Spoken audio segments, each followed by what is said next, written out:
Hello friends, welcome to grow with Sibi. तो आप सभी का स्वागत है आपके अपने चैनल ग्रो विद सिबी पर। आई होप कि आप सभी बढ़िया होंगे। और आज की वीडियो में बात करने वाली हूँ DSSB TGT के बारे में।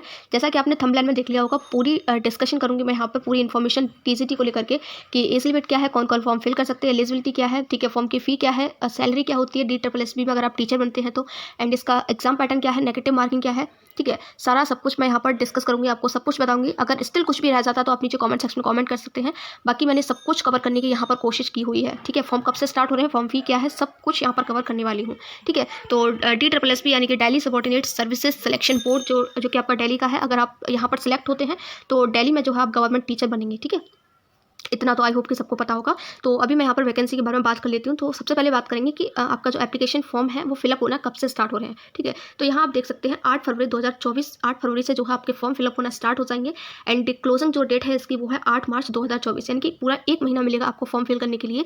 बट मैं आपसे कहूँगी कि आप इतना डिले ना करें। आपको पता है फॉर्म फिलअप होना स्टार्ट हो रहे हैं 8 फरवरी से, तो आप ज़्यादा डिले ना करें, ठीक है।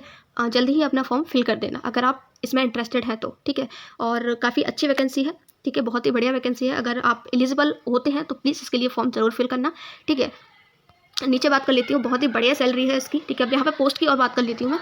तो यहाँ पर देखिए आपका TGT मैथ मेल, अभी सब कुछ बात करेंगे, एलिजिबिलिटी वगैरह। फिर ये जो नोटिफिकेशन है आपका, ये आप जो PDF देख रहे हो वो DSSB की तरफ से ऑफिशियल नोटिफिकेशन है, वही मैं आपको दिखा रही हूँ, ठीक है। तो यहाँ पर देखिए TGT math male, TGT math female. यहाँ पर क्या होता है, सब्जेक्ट वाइज आपकी जो वैकेंसी होती है वो मेल और फीमेल दोनों की अलग अलग रहती हैं। और जो आपका एग्जाम होता है दोनों का अलग अलग होता है, कट ऑफ भी दोनों की अलग अलग जाती है, ठीक है। तो यहाँ पर बात कर लेती हूँ मैं आपकी। देखिए यहाँ पर TGT मैथ्स मेल की जो टोटल वैकेंसी है वो 540 है। And female TGT maths female की आपकी 568 है, ठीक है। अनरिजर्व कैटेगरी में मेल की 231 है, ये आपकी 192 है। तो ये आप देख लेना, मैं ये पूरी PDF आपको टेलीग्राम पर जो है डाल दूंगी, वहाँ से आप लोग जो है देख लेना कि आपके सब्जेक्ट में, आप अपना सब्जेक्ट चेक कर लेना कितनी वैकेंसी है, ठीक है। यहाँ पर देखिए हर एक सब्जेक्ट का लिखा हुआ है। TGT इंग्लिश का है, TGT English male, TGT English female, और TGT social science male, social science female, ठीक है। TGT साइंस मेल फीमेल, ठीक है। TGT हिंदी का भी है, TGT संस्कृत का भी है, उर्दू का भी है, और आपका ये पंजाबी भी है यहाँ पर, ठीक है। ड्राइंग टीचर का भी है। तो ये आप देख सकते हैं, ठीक है। सारी वैकेंसी का यहाँ पर दे रखा है पूरा कि किस किस टीचर की है। ये आप मैं टेलीग्राम पर डाल दूंगी, आप वहाँ से जो है इसको देख सकते हैं, ठीक है। टेलीग्राम का मैं आपको नाम बता देती हूँ, ग्रो विद सिबी से आप सर्च कर लेना, ग्रो विद सिबी। नहीं तो मैं टेलीग्राम चैनल का लिंक आपको डिस्क्रिप्शन में दे दूँगी, ठीक है। अब यहाँ पे बात कर लेती हूँ मैं एलिजिबिलिटी की, कौन कौन फॉर्म को फिल कर सकते हैं, ठीक है। तो एलिजिबिलिटी का आप यहाँ पर देखिए, सबसे पहले आपका होना चाहिए ग्रेजुएशन विद 45% मार्क्स, ठीक है। यानी कि ग्रेजुएशन में आपका कुछ भी हो चलेगा, BA BSc BCom, ठीक है, प्लस 45% मार्क्स। एंड प्लस आपका होना चाहिए यहाँ पर B.Ed, प्लस आपका होना चाहिए CTET। अगर आपके पास ये सारा सब कुछ है तो आप इस फॉर्म को फिल कर सकते हैं, ठीक है। क्या क्या होना चाहिए, ग्रेजुएशन होना चाहिए 45% मार्क्स के साथ। एंड आपका यहाँ पर B.Ed मांगा गया है, B.Ed आपका कंप्लीट होना चाहिए, अपीयरिंग नहीं चलेगा, बिल्कुल कंप्लीट B.Ed की डिग्री आपके पास होनी चाहिए। 2 साल की जो आपने B.Ed की है वो कंप्लीट डिग्री होनी चाहिए। CTET का पेपर 2 यहाँ पर मांगा हुआ है, CTET का पेपर 2 आपका क्वालिफाई होना चाहिए, ठीक है। तो यहाँ पर देखिए CTET में सबसे बड़ी मैं बात कर लेती हूँ CTET की। तो देखिए यहाँ पर जनरल कैटेगरी का 90 मार्क्स है, ठीक है। अगर आप किसी अदर स्टेट से अप्लाई कर रहे हैं और अगर आप OBC से हैं, मान लीजिए आप OBC से UP से दिल्ली में फॉर्म फिल करना चाहते हैं, ठीक है, तो आपके जो है 90 मार्क्स होने चाहिए, क्योंकि वहाँ पर आपको जो है जनरल कैटेगरी में कंसीडर किया जाएगा, ठीक है। तो आई होप कि ये पॉइंट आपका क्लियर हो गया होगा। एंड यहाँ पर SC ST का तो आपका उतना ही रहेगा, ठीक है, SC ST का चल जाएगा। और ग्रेजुएशन में आपका देखिए जो सब्जेक्ट है, बात कर लेती हूँ सब्जेक्ट की, क्योंकि यहाँ पर बहुत ज़्यादा कन्फ्यूजन रहता है। तो देखिए जो सब्जेक्ट है आपका ग्रेजुएशन में एटलीस्ट 2 साल आपने पढ़ा हो। लाइक आप TGT मैथ से फॉर्म फिल करना चाहते हैं, ठीक है, तो आपने जो मैथ सब्जेक्ट है वो आपका ग्रेजुएशन यानी कि BSc आपने किया होगा, ठीक है। तो आपका ग्रेजुएशन में 2 साल आपने मैथ पढ़ा हो तो आप फॉर्म फिल कर सकते हैं। ऐसे ही अगर मैं बात कर लेती हूँ यहाँ पर साइंस की, देखिए साइंस का कन्फ्यूजन रहता है। तो देखिए साइंस का अगर आपने देखिए 3 सब्जेक्ट होते हैं, फिजिक्स, केमिस्ट्री, बायोलॉजी, और इनमें से अगर आपने एक भी सब्जेक्ट, मान लीजिए फिजिक्स आपने 2 साल पढ़ा हुआ है BSc में जो ग्रेजुएशन किया है, तो आप साइंस के लिए फॉर्म फिल कर सकते हैं। केमिस्ट्री पढ़ा हुआ है 2 साल तो आप फिल कर सकते हैं, बायोलॉजी पढ़ा है तो भी आप फिल कर सकते हैं, ठीक है। तो आई होप कि ये आपको एलिजिबिलिटी का पता चल गया होगा कि कौन कौन फॉर्म वो फिल कर सकते हैं, ठीक। तो फॉर्म फिलअप का हो गया। ऑनलाइन फ़ी मैंने बता ही दिया। एक सेकंड, हाँ फ़ी का बता देती हूँ कि फ़ी आपको कितनी पे करनी है, फॉर्म की फ़ी क्या है, ठीक है। उससे पहले मैं आपको सैलरी का बता देती हूँ। पे स्केल कितना है, तो ये है आपका 44,900 से लेकर के 1,42,400 तक का। और पे लेवल है इसका 7। ग्रुप B की नॉन मिनिस्ट्रल नॉन गेजेट आपकी गेजेटेड, बहुत ही अच्छा यहाँ पर पोस्ट है ये, ठीक है। तो अभी नेक्स्ट नीचे बात कर लेती हूँ। एक सेकेंड, आपको मैं वो दिखा देती हूँ। फॉर्म फी इज़, बाकी इन्फॉर्मेशन देखिए, जो भी इंपॉर्टेंट इन्फॉर्मेशन है वो मैं आपको दे रही हूँ, ठीक है। अब यहाँ पर देखिए फॉर्म फी का अगर आप देखते हैं तो यहाँ पर देखिए क्लियरली लिखा हुआ है application fees and mode of payment, ठीक है। तो 100 रुपये आपको पे करने पड़ेंगे, ठीक है। अगर आप OBC, SC, ST, sorry SC ST नहीं है इसमें, जनरल, OBC और EWS, अगर आप इन 3 कैटेगरी से हैं तो आपको 100 रुपये पे करने होंगे, ठीक है। फॉर्म की फीस है ये।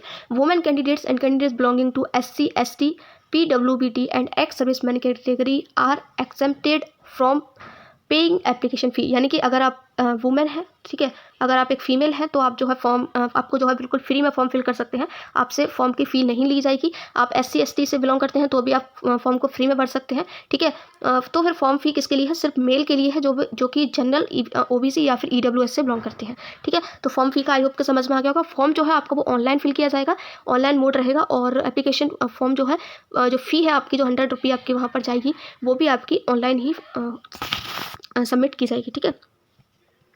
तो ये सब क्लियर हो गया। मैं यहाँ पर बात कर लेती हूँ एग्ज़ाम पैटर्न की, ठीक है। तो इसके लिए मैं कोई ब्लैंक पेज देख लेती हूँ जहाँ पर मैं आपको अच्छे से एक्सप्लेन कर पाऊँ। या ये आपका ब्लैंक पेज, यहाँ पर मैं एक्सप्लेन कर देती हूँ। तो देखिए यहाँ पर जो आपका एग्ज़ाम पैटर्न है तो इसमें आपके 2 पार्ट होते हैं, पार्ट A, दूसरा होता है आपका पार्ट B, ठीक है। 2 पार्ट होते हैं इसमें आपके। तो देखिए जो आपका पार्ट A होता है वो आपका रहता है, सबके लिए रहता है, कॉमन रहता है। इसमें पार्ट A में आपके 5 सब्जेक्ट पूछे जाते हैं। पहला है आपका हिंदी, दूसरा है आपका इंग्लिश, तीसरा है आपका मैथ, ठीक है। मैथ का यहाँ पर अर्थमेटिक रहता है, ठीक है, अर्थमेटिक के नाम से रहता है ये, यानी कि अर्थमेटिक ही पूछा जाता है यहाँ पर, ठीक। और यहाँ पर चौथा सब्जेक्ट है आपका रीजनिंग, और लास्ट सब्जेक्ट आपका क्या रह गया? हिंदी, इंग्लिश हो गया, मैथ हो गया, रीजनिंग हो गया, आपका लास्ट आपका GK रह गया, GK, ठीक है। तो ये 5 सब्जेक्ट रहते हैं, ठीक है। और पांचों सब्जेक्ट में आपके 20-20 क्वेश्चन पूछे जाते हैं, कि 20 क्वेश्चन यहाँ से पूछे जाएंगे, 20 क्वेश्चन यहाँ से, 20 क्वेश्चन ही मैथ से पूछे जाएंगे, 20 क्वेश्चन ही रीजनिंग से, 20 क्वेश्चन आपके GK से। इस तरीके से टोटल 100 मार्क्स का 20 पंजे 100, टोटल 100 क्वेश्चन आते हैं। और 100 मार्क्स के क्वेश्चन 100 क्वेश्चन जो है, सॉरी 100 मार्क्स के होते हैं, यानी कि एक क्वेश्चन जो है आपका 1 नंबर का रहता है, ठीक है। तो यहाँ पर देखिए ये चीज़ हो गया। अब मैं यहाँ पर बात कर लेती हूँ पार्ट B की। तो देखिए ये तो सबके लिए कॉमन रहेगा, चाहे आप TGT मैथ के टीचर बनना चाहें, चाहे आप TGT साइंस के बनना चाहें, चाहे आप TGT हिंदी के बनो, ये पेपर पार्ट A सबके लिए कॉमन है। पार्ट A में जो सब्जेक्ट है वो सबको तैयार करने पड़ेंगे। लेकिन बात करते हैं पार्ट B की, ये आपका मेन होता है। यहाँ पर आपका सब्जेक्ट पढ़ना होता है सिर्फ आपको। जैसे कि अगर आप मैथ से अप्लाई करना चाहते हैं, TGT मैथ के लिए अप्लाई करना चाहते हैं, तो आपको जो है मैथ पढ़ना होगा, मैथ सब्जेक्ट पढ़ना होगा, ठीक है। ओनली मैथ आपको पढ़ना होगा। अगर आप हिंदी से पढ़ना चाहते हैं तो ओनली हिंदी, यहाँ पर हिंदी के आपके 100 क्वेश्चन जो है आपके सब्जेक्ट के पूछे जाएंगे, ठीक है। अगर आप हिंदी से फिल करना चाहते हैं तो हिंदी के, मैथ से फिल करेंगे तो मैथ के पार्ट B में 100 क्वेश्चन पूछे जाएंगे। तो ये तो रहा आपका क्वेश्चन का एग्जाम पैटर्न, मैंने आपको बता दिया। 2 पार्ट रहते हैं, एक पार्ट आपका जनरल रहता है जो सबके लिए कॉमन रहता है, पार्ट B आपका सब्जेक्ट का रहता है। जैसे आप मैथ से भर रहे हैं तो मैथ आएगा आपका 100 क्वेश्चन मैथ से आएंगे, हिंदी से भर रहे हैं तो 100 क्वेश्चन हिंदी के आएंगे, इंग्लिश से भर रहे हैं तो इंग्लिश के 100 क्वेश्चन रहेंगे, ठीक। अब यहाँ पर सबसे बड़ी जो रहता है उसको प्लीज़ ध्यान से सुनना। देखिए पार्ट A में आपको क्या है, पार्ट A में जो क्वालिफाइंग मार्क्स है, कट ऑफ की बात अलग है, क्वालिफाइंग मार्क्स आपको याद रखने हैं 40 होते हैं, यानी कि 100 में से आपको 40 मार्क्स तो लाने ही लाने हैं, अदरवाइज आप इसमें शामिल ही नहीं होंगे। अगर आपके 40 मार्क्स नहीं आते हैं तो आपको इसमें इंक्लूड ही नहीं किया जाएगा, ठीक है। तो 40 मार्क्स तो आपको लाने ही लाने हैं, उससे ऊपर आप लाएंगे वो आपके लिए बहुत अच्छा है, क्योंकि यहाँ पर कट ऑफ लगती है, ठीक है। अब बात कर लेती हूँ पार्ट B की। तो पार्ट B में भी आपका सेम है, यहाँ भी आपके क्या होना चाहिए, 40 मार्क्स आपके 100 में से होने चाहिए। ऐसा नहीं है कि यहाँ पर आपने जो है 70-80 नंबर ले आए और यहाँ पर जो है आप कितने ले आए, यहाँ पर आपने 30 मार्क्स गेन कर लिए, ठीक है। तो आप क्या करोगे, 8 और 3 11, यानी कि 110 नंबर आ गए आपके, और कट ऑफ गई है आपकी 101 पर। तो आप सोचे कि आपका सिलेक्शन होगा, तो आपका सिलेक्शन बिल्कुल नहीं होने वाला है। क्यों? क्योंकि आपने पार्ट B की कट ऑफ क्लियर नहीं करी है। आपके मार्क्स अच्छे हैं माना, लेकिन आपने पार्ट B की कट ऑफ नहीं क्लियर की है। तो आपको ये भी याद रखना होगा, आपको 40-40 तो दोनों में स्कोर करना ही करना है, और उससे ऊपर भी आपको लाना होगा कट ऑफ क्लियर करने के लिए, ठीक है। तो यही यहाँ पर मेन पॉइंट था। अब आई होप के समझ में आ गया होगा। अब यहाँ पर बात कर लेती हूँ नेगेटिव मार्किंग। तो यहाँ पर जो नेगेटिव मार्किंग है वो आपकी 0.25 मार्क्स की, ठीक है। 0.25 मार्क्स की नेगेटिव मार्किंग है आपकी, यानी कि अगर आपके 4 क्वेश्चन गलत होते हैं तो आपका 1 नंबर कट जाएगा, ठीक। ये समझ में आ गया होगा। अब एक मेन पॉइंट डिस्कस करने जा रही हूँ यहाँ पर, जो यहाँ पर बहुत इंपॉर्टेंट है डिस्कस करना, वो ये, जैसे कि आप एग्ज़ाम देंगे, ठीक है। आपका ये आपको जो टाइमिंग मिलेगी वो भी मैं बता देती हूँ, 1 सेकंड। तो देखिए दोनों के लिए आपको 1-1 घंटा मिलेगा। 100 क्वेश्चन करने के लिए पार्ट 1 के लिए भी 1 घंटा और पार्ट 2 के लिए भी आपको 1 घंटा, यानी कि टोटल आपको 2 घंटे का पेपर रहेगा, ठीक। पार्ट ए पार्ट बी एक ही दिन पेपर होगा, 2 घंटे में पेपर होगा। पहले पार्ट ए खुलेगा, पार्ट बी खुलेगा, ठीक है, इस तरीके से रहेगा। अब पार्ट ए में मैंने आपको बताया था 5 सेक्शन है। अब इसमें प्रॉब्लम क्या होती है वो मैं आपको बता दूं। मेन चीज़ है जो आपको याद रखनी है, क्योंकि लोग भूल जाते हैं। जैसे यहाँ पर हिंदी है, इंग्लिश है, आपका मैथ है, ठीक है, रीजनिंग है, आपका जीके है, ठीक है, रीजनिंग है और लास्ट है आपका जीके। तो यहाँ पर आपको देखिए हिंदी जो सब्जेक्ट है, सबसे पहले क्या होगा, आपके सामने हिंदी के 20 क्वेश्चन खुलेंगे, 20 क्वेश्चन आपके सामने रहेंगे, ठीक है। ऐसा नहीं 20 क्वेश्चन सामने रहेंगे, फर्स्ट क्वेश्चन आपके सामने रहेगा हिंदी का, ठीक है। तो हिंदी के 20 क्वेश्चन करने के बाद आपको क्या करना होगा, अगर आपने उस सेक्शन को सबमिट कर दिया, ऐसा नहीं है कि आप अपने आप से दूसरे सेक्शन पर चले जाएंगे, आपको खुद से इस सेक्शन को सबमिट करना होगा, तब आप इंग्लिश पर जाएंगे। और एक बार आपने हिंदी के सेक्शन को सबमिट करके इंग्लिश पर पहुंच गए, तो फिर से अगर आपको ऐसा लग रहा है कि मैं एक बार हिंदी के सेक्शन को देख लूँ, तो फिर से आप बैक नहीं कर सकते हैं, ठीक है। ये यहाँ पर मेन पॉइंट होता है। तो इसीलिए आपको यहाँ पर थोड़ा सा ध्यान रखना होता है। हिंदी में आप अगर आप कोई भी सेक्शन, मान लीजिए सबसे पहले आपके सामने रीजनिंग का सेक्शन खुलता है, उसके बाद मान लीजिए इंग्लिश है, तो रीजनिंग को अगर आपने एक बार सबमिट कर दिया, उसके बाद पीछे मुड़ करके आप रीजनिंग को नहीं देख सकते हैं, आपको बस आगे ही जाना होगा। इंग्लिश कंप्लीट करने के बाद, इसको सबमिट करने के बाद आपको मैथ पर जाना होगा। मैथ के बाद जो है आप बैक नहीं जा सकते हैं, इंग्लिश को दोबारा चेक नहीं कर सकते हैं। तो ये यहाँ पर मेन पॉइंट था। एग्जाम पैटर्न मैंने बता दिया, नेगेटिव मार्किंग होती है। सीटेट भी आपको चाहिए, सीटेट का पेपर 2 क्वालिफाई होना चाहिए। एलिजिबिलिटी भी मैंने बता दी, फॉर्म फी भी मैंने बता दी यहाँ पर। तो मुझे लगता है कि मैं सारे डाउट आपके यहाँ पर क्लियर कर पाई हूँ। स्टिल अगर आपका कोई डाउट रह गया हो DSSB TGT से रिलेटेड, तो आप नीचे कमेंट सेक्शन में कमेंट करके मुझसे पूछ सकते हैं।